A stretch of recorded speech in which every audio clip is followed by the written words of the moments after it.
Well, hello there and welcome. My name's Tim Bowen and I'm a cognitive practitioner, and as well as that I'm also a mental health advocate. And what I've done this month for my video channel called Sane Mind Needing Sane World is I've decided to do a video that basically questions the legitimacy of the claims that are made by many left-wing parties, or I should say so-called left-wing parties, that make the claim that they're left-wing. Now, one of the reasons I thought I'd do this video this month is simply because in my neck of the woods, there's been a lot going on in the media recently. And that is, there's been a lot going on, there's been a lot of media coverage being given to the pressure put upon Scotland or the United Kingdom's Prime Minister to resign by both media and also by members of his own party. And as well as that, there's also been an awful lot of media coverage given to the new Prime Minister in waiting, who's expected to replace the present Prime Minister once he's gone. And having watched all this media coverage, I thought it was about time that I did a video that questioned the true nature of these left-wing political parties. Now, the Scottish Government is made up of a party called the SNP, which is known as the Scottish National Party. And the Scottish National Party is, again, a party that claims to be left-wing. However, it was the Scottish National Party that silenced advocacy services in Scotland. Now, for those of you who do not know what advocacy is a service that helps a client resolve a conflict that they are having with a person who could be a social worker, a social landlord, someone who works for an education authority, or it could be a health professional, or some sort of other employee who works for the government, or works for a government-funded service of some sort of description. And like I said, advocacy basically helps a client resolve a conflict that they may be having with these people. Advocacy basically is a service that upholds the human rights of the client, and as well as that enables the client to access all the services and facilities that they are entitled to, and make sure that none of these services and facilities are denied to them. Now, it is the case that back in 2018, the Scottish Government decided to start funding advocacy services.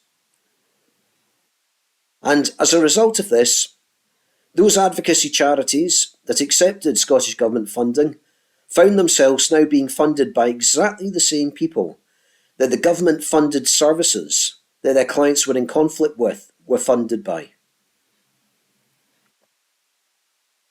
And this now meant that a government-funded service could very easily contact the Scottish Government and say that there's an advocacy charity down the road that are troublemakers and don't take no as an answer.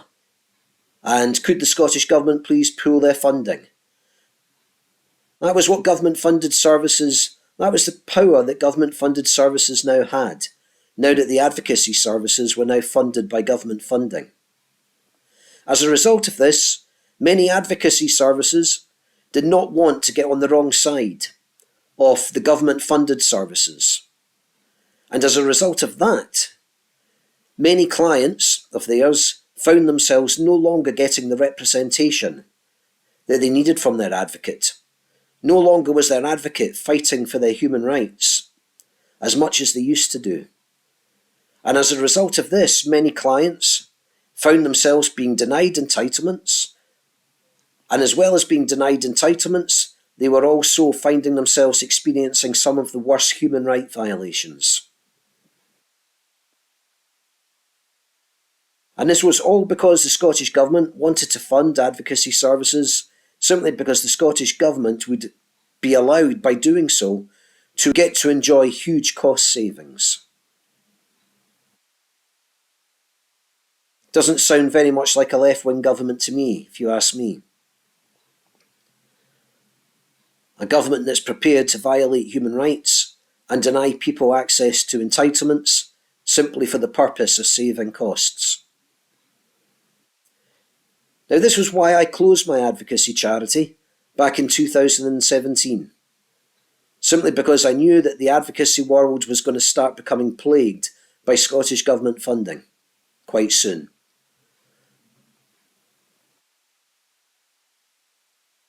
And I was not prepared to accept Scottish Government funding. And what I've now done is I've opened up a new advocacy service for people with mental health conditions and for people with physical disability that is now self-funded, because I simply will not be put under the thumb of the Scottish Government when it comes to who I represent, who I don't represent, and who I take yes as an answer from and who I take no as an answer from. This is why I've had many people phone me up and ask me for my help, simply because they have told me that many of the advocacy services that they have used have shown total disregard to the injustice that they have experienced when using these services, these government-funded services, and they have just been told to take a hike by the advocacy charity that they approached.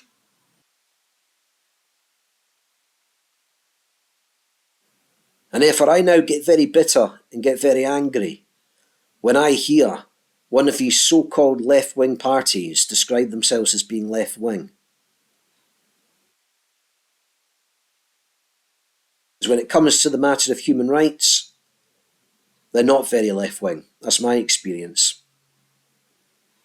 Professional and personal.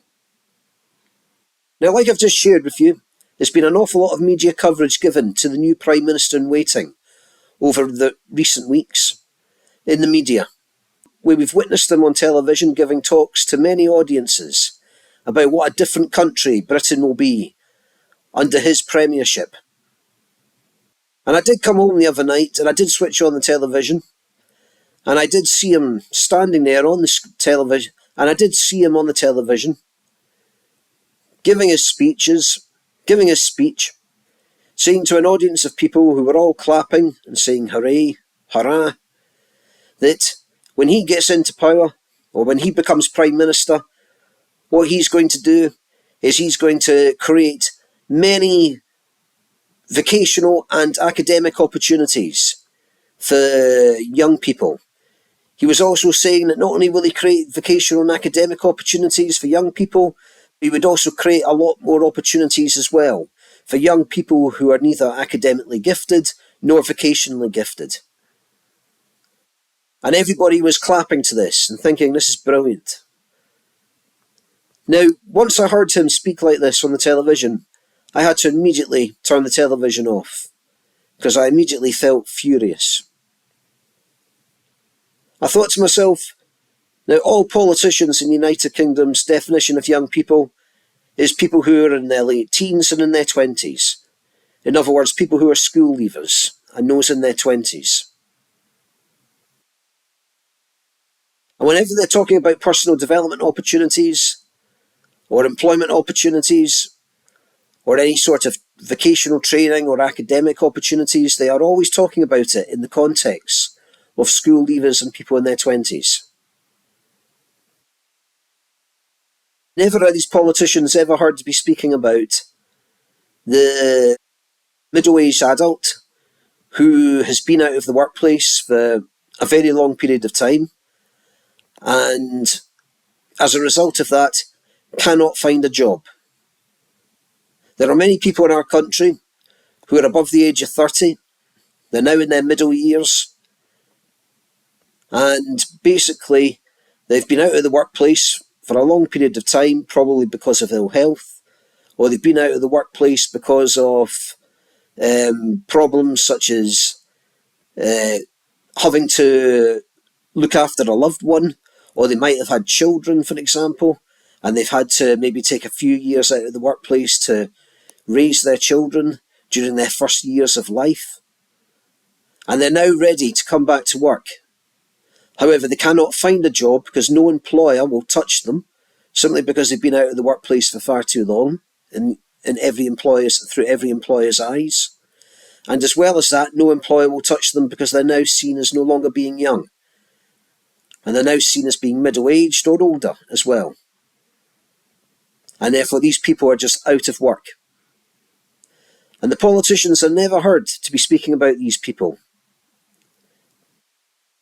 It's as though once you're above the age of 30 in this country, you're on your own when it comes to trying to create, if you're in need of some sort of like route back towards social inclusion. While everybody else who was listening to that speech was hearing a future Prime Minister talk about how he was going to create opportunities for young people.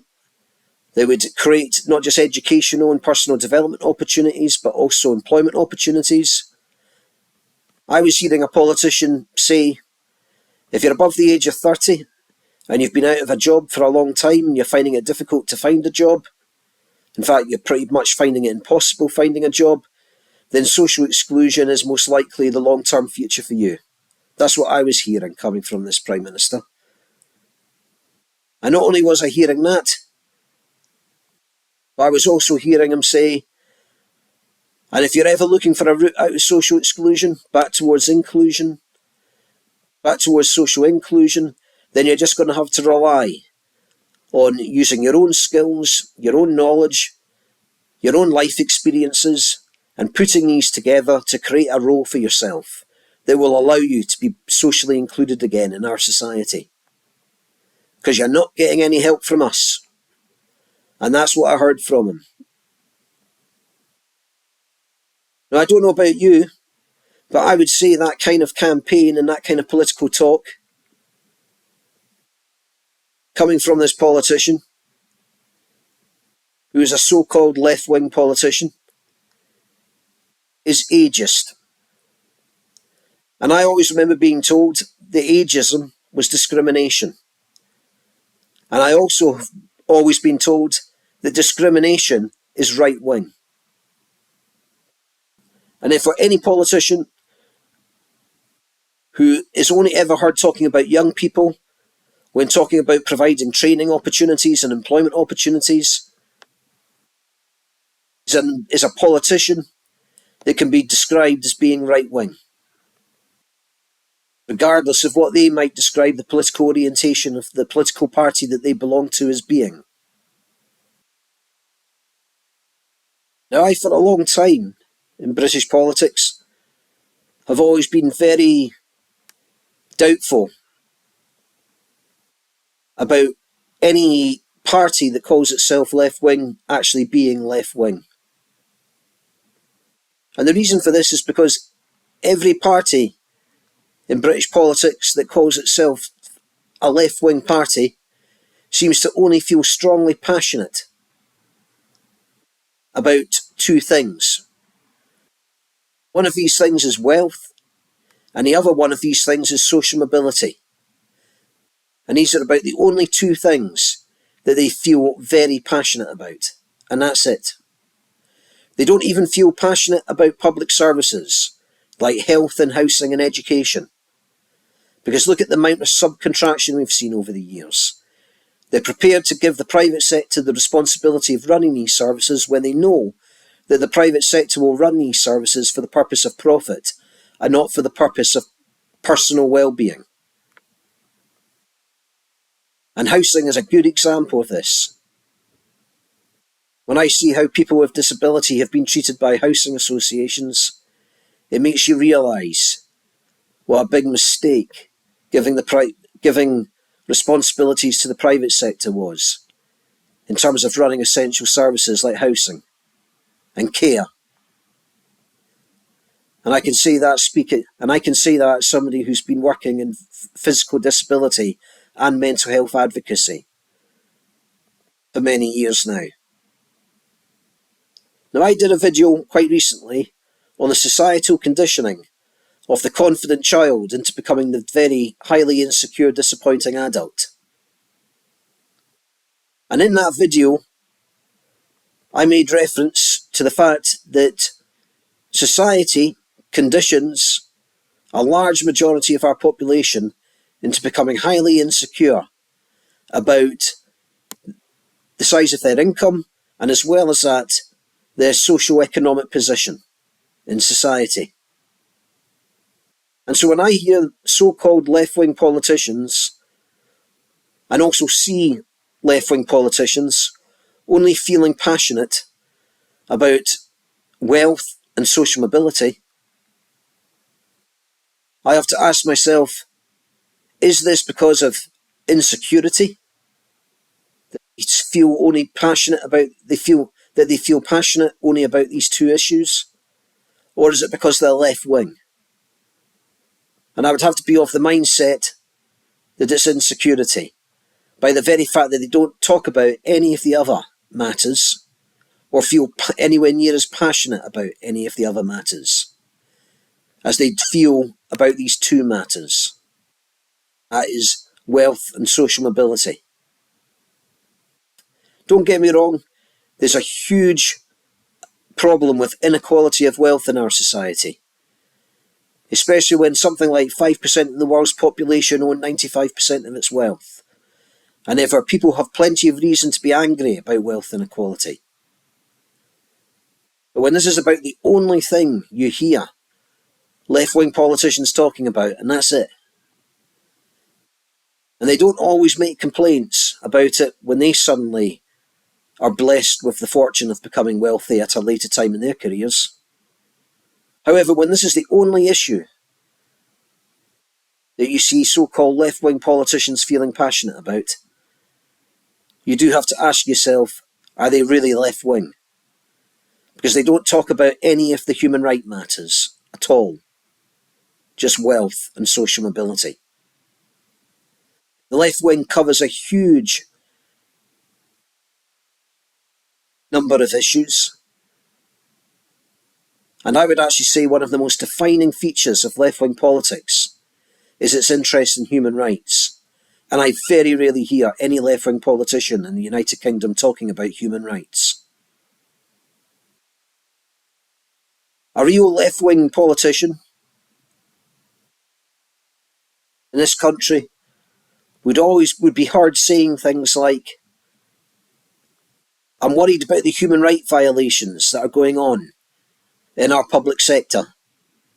There are an awful lot of clients, service users, whatever you want to call them, who are currently being abused and mistreated by people in public roles, such as social workers, educators, carers, social landlords, etc. And these users of these services are being compromised severely as a result of these abuses and mistreatments that are happening. There is a huge human rights violation culture in our public services, and these public sector workers get away with it. There is an anarchy going on in our public sector. And therefore we need better regulation of our public sector. And not only do we need better regulation, but we also need greater accountability. We never hear politicians talking about this, ever. Now I can say as a mental health advocate, and also as a person that's done physical disability advocacy, that every day public sector workers such as social workers, educators, carers, health professionals, social landlords, etc., all of these people are guilty of breaking laws. And they get away with it. Professional bodies are not interested when they're made aware of the fact that their members have been breaking laws and service users have been becoming compromised. The professional bodies just turn a blind eye to it and show disregard. And politicians who belong to left-wing parties, when they're written to, don't respond and don't get back and don't show an interest in the fact that somebody with a disability has just been evicted from their home simply because the housing association don't want adaptations made to the home to make it easier for that person to live in that home. Now I can remember when I did a lot of physical disability advocacy, I can remember clients who had come to me saying to me their social landlords were threatening them with eviction And the reason their social landlords were threatening them with eviction was simply because their symptoms to their conditions made it difficult for them to look after their homes. That is, their symptoms to their conditions made it difficult for them to keep their homes clean and tidy. And as a result of that, their homes became quite hazardous environments where people could have trips and falls, and they could also become fire hazards as well, because of the amount of rubbish that ended up lying around the flat. And this is all because these clients had problems like mobility problems, respiratory problems, balance issues. Social landlords were still threatening them with eviction, which is a total breach of the Equality Act, and also a lot of housing legislation as well. And yet they were doing this because they knew that without an advocate there, they could get away with it.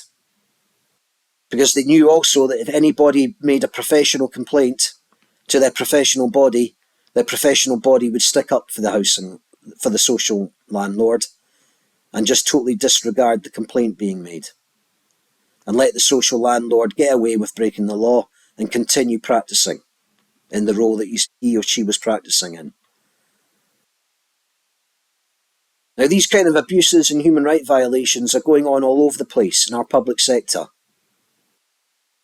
Some of these people who were being threatened with who were being threatened by these social landlords as a result of their symptoms getting in the way of them being able to live independently in their own homes were actually at the same time fighting with the social work, trying to get the social work to provide them with a care assessment, to provide them with a care package. And the social work were refusing to give them as much as a care assessment, making the social work guilty of breaking laws like the Human Rights Act and the Social Care Act. And incidentally, that's another act the housing were in breach of as well, the Human Rights Act. And these breaking of laws are going around us the whole time. And never do we hear our left-wing politicians talking about any of these matters. Never. Just seen on the television talking about wealth and growing the economy, sounding a bit like a right-winger if you ask me, and providing lots of opportunities for the young. That's right, they would want to focus just on the young because they've got the maximum number of working years in their life, haven't they, ahead of them. So they're seen as being the best investment because they're the people you'll get the most amount of money out of over the long term, isn't it? In terms of the money that they will contribute towards the economy through their hard work. Sounding a bit like a slave trader. I would like the young ones, please. Not the middle-aged ones. They'll only last a few more years. I want the ones that will last a lot longer. Thank you. All sounds a bit right-wing to me, if you ask me. Now, if these politicians from these so-called left-wing parties were real left-wing politicians, they'd be heard saying things like, Britain has an incredibly toxic work culture. There's an incredibly toxic work culture in every workplace. And therefore offences like bullying and harassment should become criminal offences and should be prosecuted, and people who are guilty of these offences should be prosecuted under criminal law. They should be saying things like people who constructively dismiss people, or those who take part in one's constructive dismissal, will also be prosecuted under criminal law, where the person who is behind the constructive dismissal could be given as much as 10 years in prison. And as well as that, the person who participates in the constructive dismissal could be given as much as 6 years in prison. And I can tell you, if you started introducing laws like that into our workplaces, you would get rid of bullying and harassment. You would get rid of constructive dismissal if you were to make these imprisonable offences. And I can tell you also, if you made these imprisonable offences, nobody would want to help cover someone else's backside, would they? Through fear of becoming an accomplice. And therefore people who constructively dismiss people would be totally on their own in defending themselves in the workplace. And that in itself would put them off ever wishing to try and constructively dismiss somebody. Same is true of bullying and harassment as well. And any other sort of act that can seriously mentally compromise both the short-term and long-term well-being of the employee. And we would hear so-called left-wing politicians talking about these kinds of matters if they were real left-wing politicians. We would also hear if they were real left-wing politicians, we would also hear them saying things like, from now on, every person with a mental health condition or a physical disability will have a right to legal representation in the workplace if they are not a member of a union and they find themselves succumbing to a social injustice, such as an act of discrimination in the workplace that causes them to lose their job or causes some other causes them to be disciplined or some sort of other serious compromise. They'd probably be heard to be introducing this same right for everyone in the workplace, regardless of whether they have a disability or a mental health problem, if they were to experience a social unjust experience that had large compromising effects on the person these socially unjust experiences have an impact on.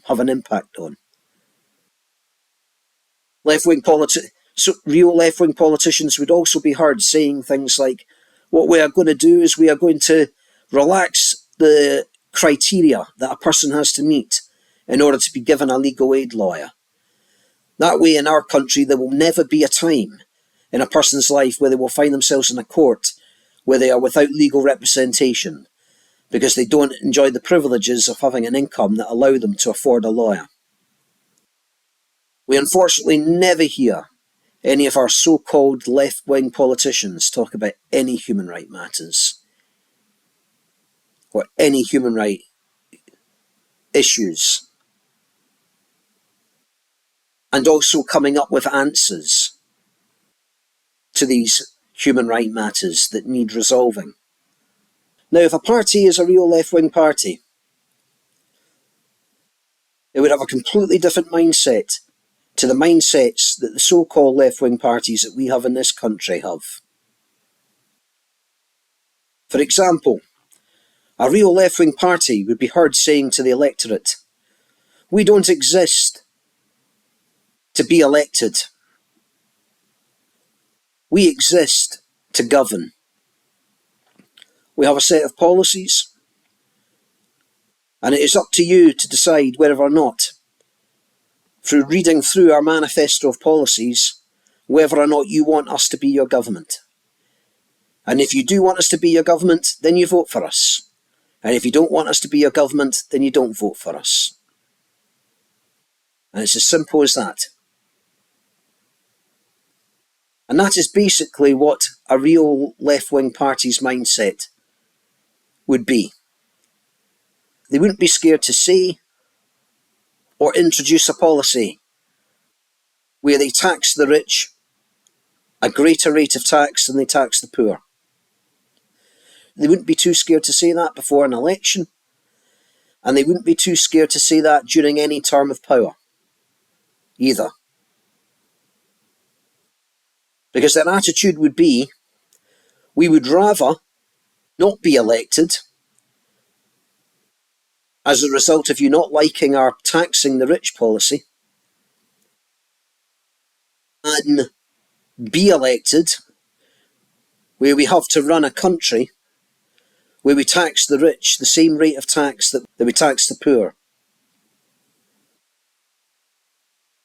To do that would be totally out of synchrony with the ethos of our party. And if we're to be in power where we're taxing the rich the same rate of tax as we tax the poor, would be soul destroying for us. And therefore we wouldn't want to be running the country. And we wouldn't want to be running the country if it was a soul destroying experience. Simply because what we were having to do was out of synchrony with the ethos of our party. Therefore, like it or lump it. If you vote for us, we'll tax the rich, a higher rate of tax than we tax the poor. And it's now up to you to decide whether or not you like that policy or if you don't. And if you like that policy, vote for us. And if you don't like that policy, then don't vote for us. And that is what a real left-wing party would be saying to the electorate. During both any period in the run-up to an election and also during any period of government, during any term of government. And they wouldn't be scared about losing votes. As at the end of the day, it's not about being elected.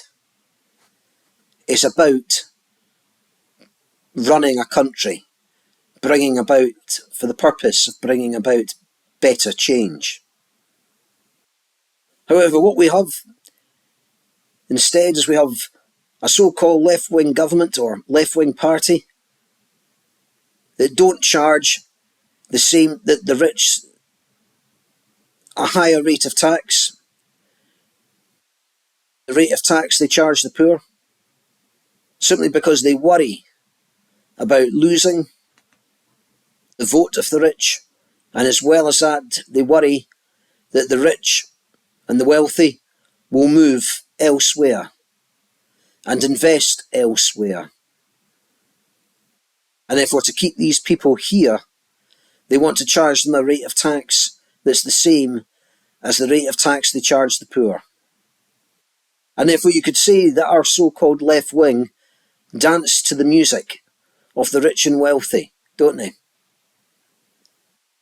And on principle, no real left-wing party or left-wing government would ever choose to dance to the music of the rich and wealthy. And this is where you can see what is made reference to as the left wing in this country is actually nothing other than a bunch of people who just want to be in power, and that's it. Our left wing are not left wing at all. They are never heard speaking about any of the bigger matters. For example, they are never heard saying things like, we know our education system fails, and we know that this creates cracks for so many to go through. And we know that the going through of these cracks is a lifelong journey for many, if not for the majority. And not only is it a lifelong journey, but it can also very often be a life-taking journey as well. It can be a life-taking journey in that it can result in somebody gravitating into a world of crime, drugs, being in and out of prison, suicide, death from other cause. And therefore, if we're going to fix this education system, we have to get rid of the bullying. We have to get rid of the judgmentalism. We have to get rid of the intolerances that the education system has towards people who have unmet needs, especially those who might have unconventional unmet needs.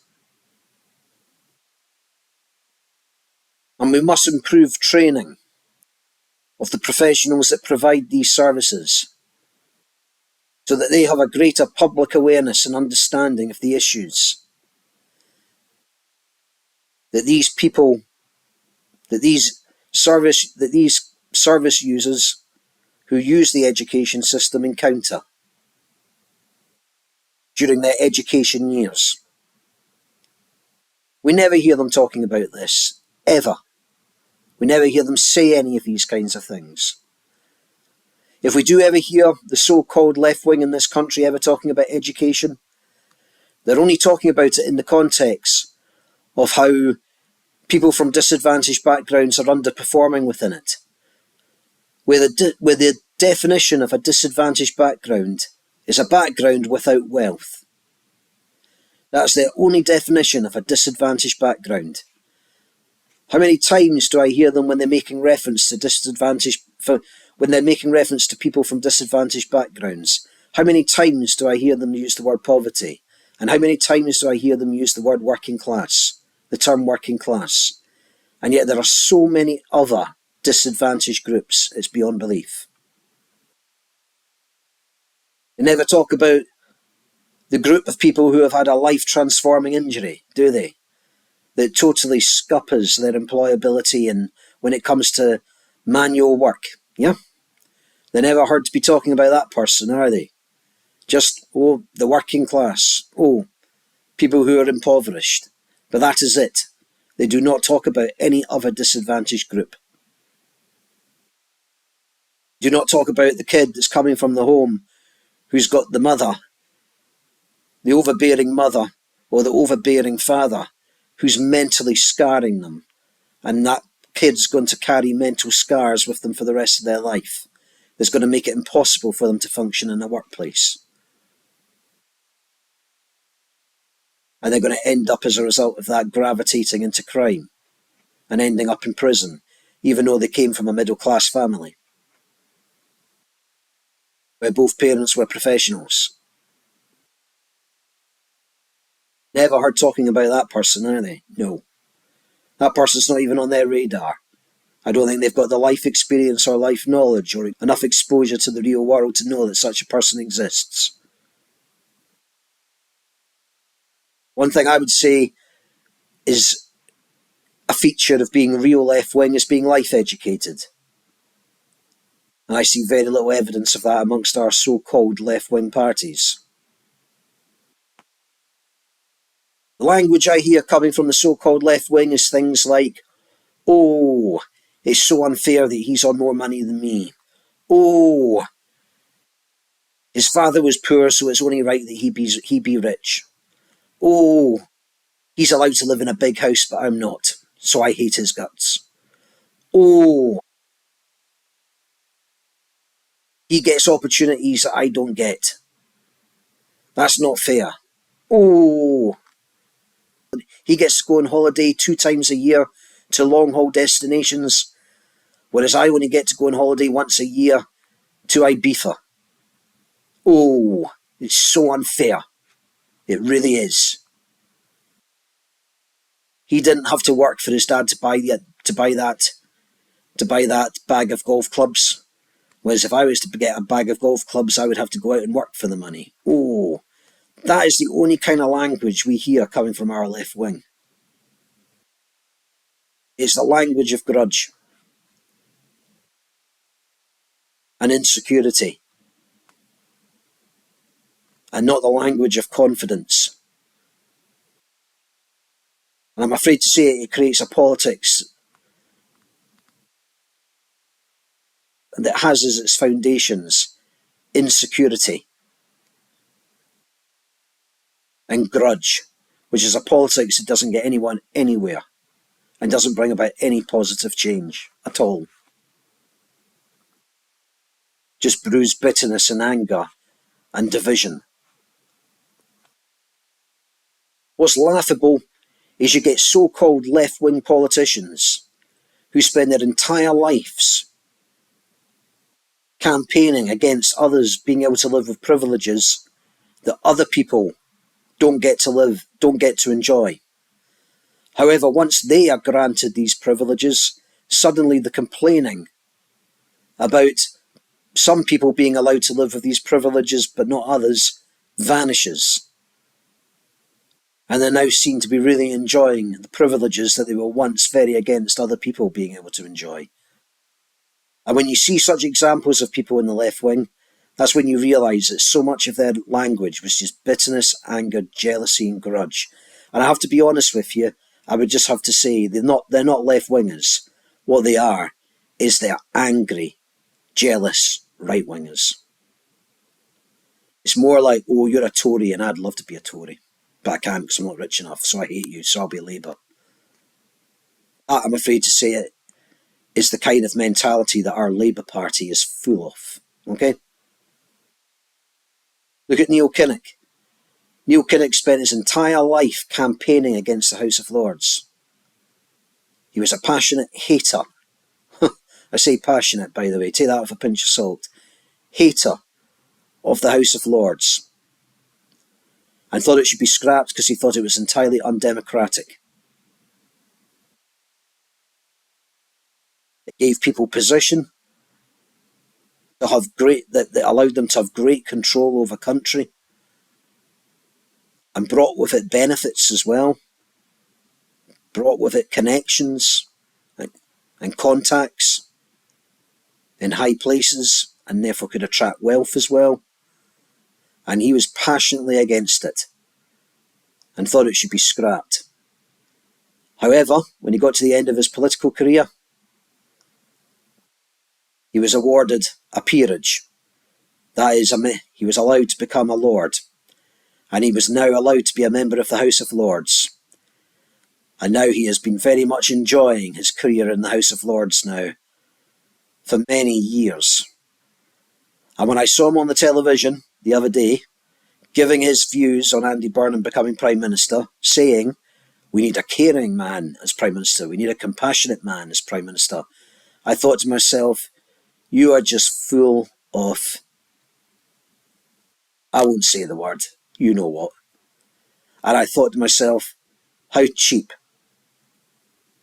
and how two-faced. You know when a person's a real left-winger? Because when they retire from politics, what they do is they continue campaigning. Just because you've retired from politics doesn't mean you might stop being a politician. You might stop being a member of the Houses of Parliament or the Scottish Parliament. You might be, you might no longer be somebody who is elected, who politically represents people. But that doesn't mean to say you stop being left-wing. That doesn't mean to say you stop feeling passionate about the causes that you felt passionate about all your life. And therefore, if you're a real left-winger, you would continue to feel passionate about the things that you felt passionate about during your political career. And you would continue to campaign, even though you're no longer a politically elected representative. And therefore, you wouldn't vanish off the scene and become an unheard of. You would still be seen on the scene, just no longer as a member of Parliament or a member of the Scottish Parliament, and instead now seen as a proactive member of the party that you stood for all of these years that you were in power, that you were an elected political representative for. However, when we look at most people who are so-called left-wing, once they get to the end of their careers, their political careers, when they're no longer a politically elected representative, they just suddenly vanish and they're not seen anywhere ever again. And that's because, I'm afraid to say, of the experience that I've had and with what I've seen others go through, most of these politicians are only interested in a salary for doing a job where there are no outcomes to be met, there are no expectations of you to have achieved anything by a particular date, there are no deadlines, there are no supervisions, just a very handsome salary and a chest with a huge amount of cash in it for expenses that allows you to entertain yourself and your friends. And that's what you've got as your politically elected representative. You just need to watch my video, The Truth About Politicians, to learn more about that. Our left wing is just the stupid party act. A very limited script. It's all talk and no action. We now have so-called left-wing politicians who find the term left-wing to be stigmatising. They don't like using the word left-wing. There is no party really that says they're left-wing. What they now say is, I'm centre-left, or I'm just left of centre. They use these words to describe their political orientation as a way in avoiding saying I'm left-wing, and also as a way in hoping to maybe attract the vote of the right wing on a day where the right wing are having a day off being right wing. This kind of I'm centre-left, or I'm left of centre, it sounds like an apology, doesn't it? Sounds like an apology for not being right of centre. So what's your political orientation? I'm centre, but maybe a bit to the left. Sorry. You know, that's what it's like, okay? And it's totally apologising for being left of centre, and at the same time not wanting to say they're left because they'll lose the vote of the right, but not wanting to say they're left but not wanting to not say they're left because they'll lose the vote of the left. All right? And therefore, as a result of that, what you can say from any politician who says they're centre-left is that this person is only about getting elected, and that's all they're about. They're not about the politics of substance. They're not about substance. They're just about power, and that's all they're about. If you're a so-called left-winger in this country, you're cheap. Okay? If you're a right-winger, you're a lowlife. However, one thing I'll say about the right wing is at least they are the more genuine of the two political orientations. Because they are. They don't pretend to be something they're not. They'll say to the electorate, we are bad people. We aren't nice people. We're going to do bad things. You're going to suffer. You're going to be worse off if you vote for us. We are not kind. We are not caring. We are not compassionate. We are cold people that put money before people. Profit before people. And we couldn't care less about you. And at least they say that. At least they come out and say that. At least you know what you're voting for. However, with the so-called left wing, they try and put on this face of being a left-wing party, which they are not. And this is simply because they just want to get in to government so that they can have power. And that's all they are about, is being in government and having power. Whereas the right wing are about more than that. They are actually about getting into power so that they can govern the country the way they see is the country is best being governed. So they go after going into power with a purpose, whereas the so-called left wing don't try and get into power with purpose. They just try to get into power so that they can be seen to be in power. But I'm no advocate of the right, I can tell you that now. But I'm certainly no advocate of the centre-left, I can tell you that now as well. I am an advocate of the left. However, there is no left in our country, I'm afraid to say it. Absolutely none. That's a total no man's land when it comes to political representation. If we ever end up with a real left-winger running the Labour Party or any other so-called left-wing party in this country, I can tell you now, what will happen is we will end up, that person will end up being hated. They'll be seen as being a risk to the party because they're real left-wing, and there immediately would be a campaign to get rid of that person. And he would be targeted, and he'd be out of the job in no time with a new leader who's centre-left. I'm afraid to say it, our left-wing doesn't even compare with what real left-wingers were like. Our country, I'm afraid to say it, does not have a Salvador Allende, who was the president of Chile between the years 1970 to 1973. This man was a committed democratic socialist, and he basically fought for people to have the right to a vote. He also protected the freedom of the press so that news coverage remained unbiased. And he also fought hard to make sure that health, education and housing were universal rights for all people living in Chile. That's a real left-winger for you. Another good example of a real left-winger is a man called Olof Palme, who was the Swedish Prime Minister during different terms of government between the years 1969 to 1986. And he was a big figure in the socialist democratic movement. And he was very much a die-hard supporter of anti-imperialist and anti-colonial regimes. And he helped provide support to the National African Congress during the years of apartheid in South Africa.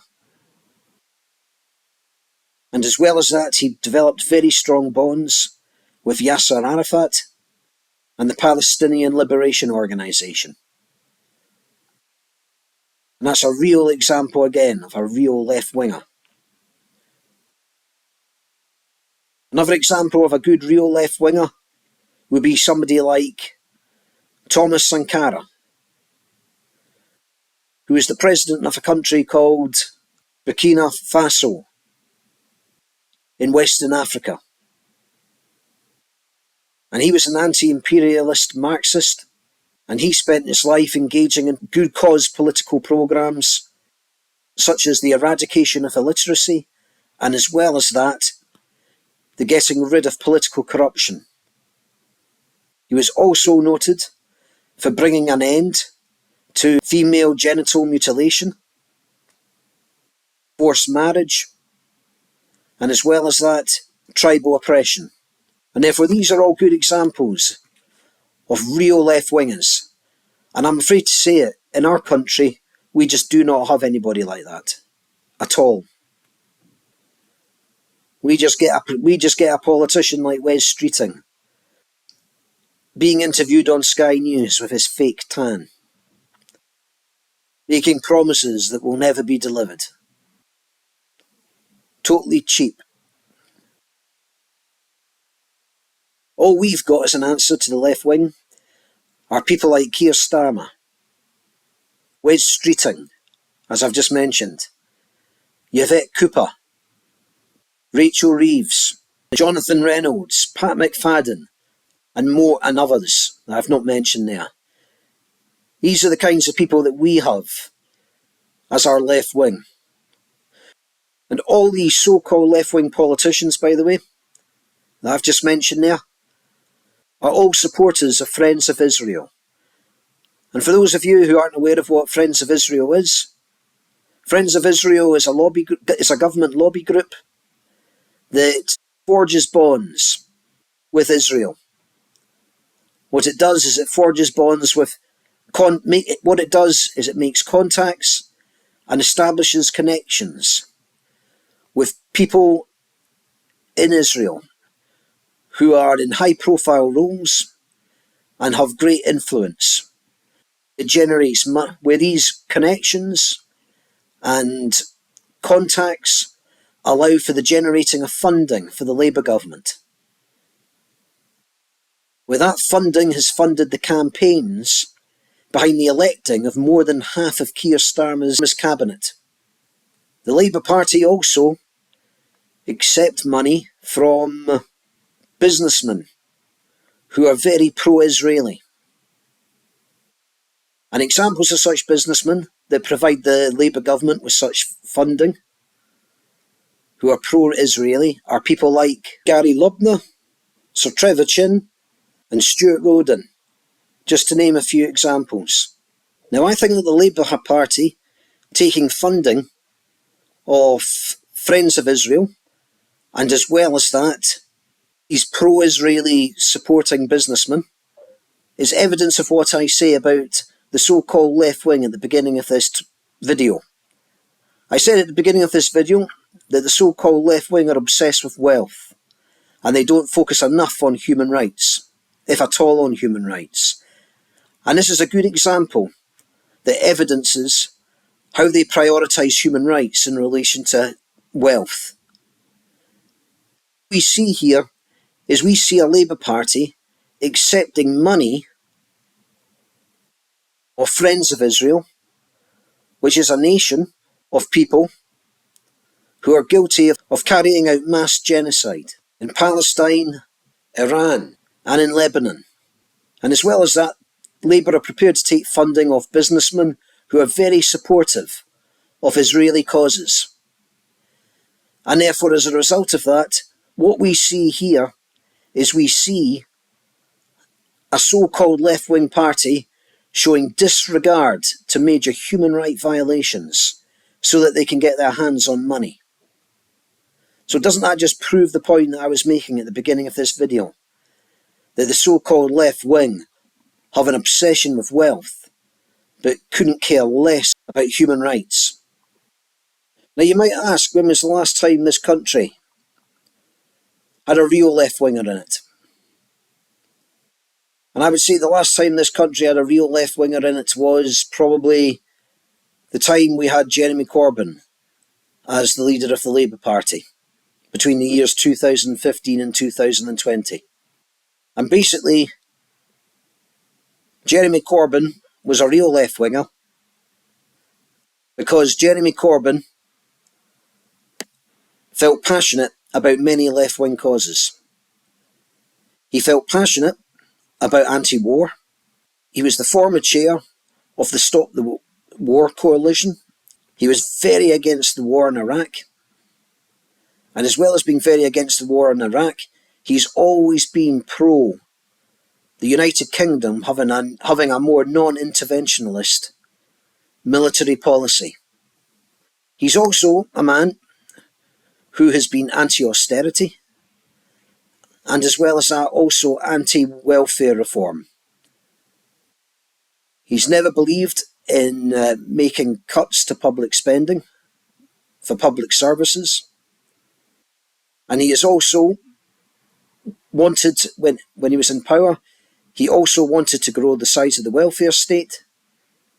And as well as that, he wanted to bring about greater taxes for the rich, to bring about greater wealth equality. He also was a man, or is a man, who believed in keeping public services public. He believed in keeping rail, energy and water in public hands, instead of these being things sold off to the private sector. Because he's always been a passionate believer in essential services being run for the purpose of the public good and not for the purpose of profit. And therefore he's always been a die-hard believer in keeping public services public, and was never in favour of things like subcontraction, since that's seen as a halfway house towards privatisation. He's also been a man who's always been pro-nuclear disarmament, and as well as that, he's always had a strong interest in international human rights, and he's always been a supporter of anti-imperialist international liberation movements, and has supported many causes where self-determination has been the focus of these causes, in regions like the Western Sahara and in Ireland. He's also had very strong interests in climate and environment as well. He was a strong supporter of the decarbonisation of the British economy, and as well as that, always been a staunch supporter of green transportation programmes. Unfortunately though, this man ended up off the scene in 2020, and he now stands as an independent, because he left Labour because he basically thought they were all a bunch of rubbish, which they are. So are all these other so-called left-wing parties. I can't name a single left-wing party in this country that is real left-wing. I really can't. If we look at Scotland, I look at the SNP and I think, I was a member of that party for 25 years. And I think to myself, they're not left-wing at all. I know of a man who wrote to his SNP MSP saying that he needed a social work assessment because he was suffering from malnutrition. And this SNP MSP never got back in touch with him. And as a result of that, he ended up cutting his foot one day, and he required a toe amputation because his immune system had become so compromised as a result of malnutrition. And this was because of an SNP MSP not replying to his letter. If she had replied, that social work assessment would have been put in place, and his malnourishment would have been addressed, and his immune system would have been able to have fought off the toe infection and saved the toe. But because his immune system was so weakened by malnourishment, it couldn't fight off the infection, and the toe had to be amputated, and he nearly died. Because the bone of a toe has 3 layers, and the infection had gone through the first layer and the second layer, and it was about to go into the third layer. And if an infection goes into the third layer of bone, you can die from blood poisoning. And this woman, who was his member of the Scottish Parliament, ignored his letter. And as a result of that, he lost the toe. And he nearly lost another toe as well, but they saved that toe as a result of the infection from the first toe. Just to drop a hint, this woman MSP is a woman who's no longer in Scottish politics, but I think her husband quite recently went to prison for playing with the party funds and taking himself on a shopping trip. They got a bit out of hand. So I'm afraid to say it, there is just no left wing in this country. There really isn't. We lost our left wing a long, long time ago. In fact, there's probably never been a real left wing party, certainly in the time that I've been alive, and I'm 51 years of age. So it is a sad reality that come the next election, there will not be a left-wing party for left people to vote for, and fewer left-wing are voting. And that's why parties like Reform are getting in and take up a bigger fraction of the vote. Because the vote has become smaller, because so many left-wing people are no longer voting. I gave up voting back in 2015. When we have a left-wing party standing for power, or when we have a left-wing party currently in government, because when we have a real left-wing party in power or standing for government, we will hear them talk about the 30-plus-year-old who's socially excluded and getting them back towards social inclusion again. We'll hear them talk about better legal protections and human rights in the workplaces that we work in, and the getting rid of the toxic working environment that people work in. We'll hear them speaking about things like getting rid of the power imbalances that exist between the authorities and the civilian in the public sector. We'll hear them talking about getting rid of the human rights violations and all the abuse that goes on between social workers and their clients, housing officers, educators, health professionals, psychiatrists, especially out of health professionals, and their clients. We'll hear them talking about bringing about better regulation and making the public sector and its employees more accountable for the actions that they carry out. We'll hear a government recognise and acknowledge that there are people working in the public sector who treat their clients in a way that's worthy of giving them a prison sentence. We'll know when we have a real left-wing party in power or standing for government, when we hear them talking about other disadvantaged groups and not just talking about those who come from poverty, but also those who come from other backgrounds that are just as compromising or even more compromising. People underestimate the value of good family and the importance of good family and the contribution good family provide. And there are many people who come from groups like socioeconomic 1, socioeconomic 2, who don't have kind fathers and don't have kind mothers. And their families are all about careers. And they're more interested in their careers than they're interested in one another. And they've been like 20 years since talking to their aunt, 20 years since talking to their cousin. and have gone 3 months without seeing their sister. And none of them are really interested in one another. Christmases and Easters and Christmases and New Year's and birthdays, people just come to out of obligation, not really because they want to. And when anyone in that family hits a crisis, they're on their own. And that doesn't just apply to the adults, it also applies to the children. And it's about time our left-wing government started recognising that poverty is not the only disadvantaged background you can come from. And then you can come from backgrounds like disability as well. When we've got a left-wing government, because they will basically speak as much, in fact probably more, a lot more, about the unmet needs that are non-financial in origin than they spend time talking about the unmet needs that are financial in origin. And these are basically, ladies and gentlemen, the times in which we will know we have a real left-wing government in power. You can probably think of other examples that I've not mentioned there that will evidence us to have a real left-wing government in power, or a real left-wing party standing to be elected for government. Unfortunately though, that's not looking like any time soon. And in the meantime, we have right-wing governments to choose from, or false so-called left-wing politicians who will just let us down and disappoint. So I hope you enjoyed this video. I hope you found it eye-opening. I hope you didn't find it too heartbreaking though, as well. And in the meantime, I'll just leave it there, and I'll just say now goodbye. And like I say, I hope you enjoyed and I hope you found it informative.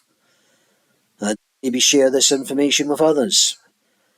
Might even want to write a letter to your MSP, or your member of the Scottish Parliament, or your Member of Parliament, and let them know what you think of them after watching this video.